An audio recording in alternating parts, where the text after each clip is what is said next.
يا مساء الفل. خلينا متفقين ان في ناس كتير جدا جدا بتسأل من امبارح ازاي يا سارة قوليلنا يعني ايه ده بينزل في مصر وبيطلع عالميا. لان ناس كتير ما كانتش بتسمع الشرح الاولاني بتاع الفيديوهات. ليه احنا في بينا جاب؟ يعني في جاب في الاسعار بينا وبين الدول التانية.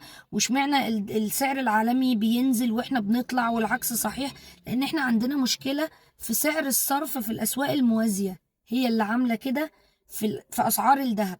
جميل. كان الجاب بين الريت الرسمي والريت اللي مش رسمي حوالي 12 جنيه، وصل لأيام 15 جنيه، أيام كتير 6 جنيه. دلوقتي احنا بنتكلم على الفرق بين الريت الرسمي، لو هنفترض ان هو 30 جنيه و33 جنيه، فاحنا بنتكلم في 3 جنيه. فبقى اللي حاصل ان احنا بنرجع لأصل سعر الذهب اللي المفروض نبقى بنطلع واحدة واحدة من زمان، وسعر الذهب العالمي بيطلع. فانا بالتالي لما رجعت اضرب في ريت دولار حقيقي او ريت دولار مقنع، هو لحد ما لسه في فرق 3 جنيه، فاحنا بنقول مقنع، ريت دولار مقنع، بقى السعر عندي بينزل في مصر وسعر العالم بيطلع. طب ما ايه الحل كده؟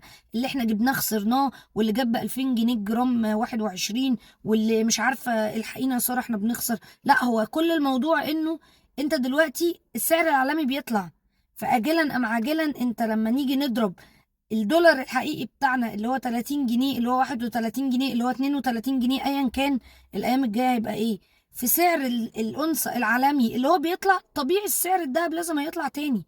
الجاب اللي حصل ده حصل عندك انت بس في مصر، عشان سعر الصرف عندك كان مسؤول عنه ناس تانية، وناس تانية بتقول أسعار، وناس دي بتقول أسعار، في لخبطة. وده اللي الدولة بتحاول تحكمه بقالها شهور. وده بان بقى في اللي هي السلعة اللي بتعرفك سعر الجنيه او سعر العملة بتاعتك ايه.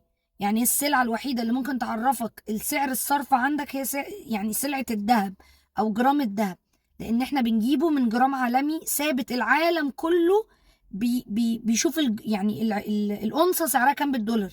العالم كله بيضرب الدولار ده مقابل السعر الجنيه او سعر الريال او سعر ايا كان العملة اللي فيها في الدولة، بيضربها في السعر العالمي ده يطلع له سعر الدهب في الدولة بتاعته.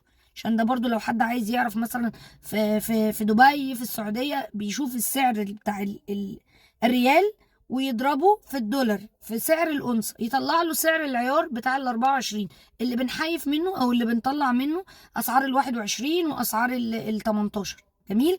فاللي بيحصل ده فترة زمنية، وهيرجع السعر العالمي يطلع، هيرجع الريت الحقيقي عندنا يبان فيتضرب في السعر العالمي اللي هو بيطلع. فطبيعي الذهب هيبقى في الايام الجايه برضو طالع. وهو ما الذهب ما فيهوش خساره، احنا متفقين ما فيش خساره.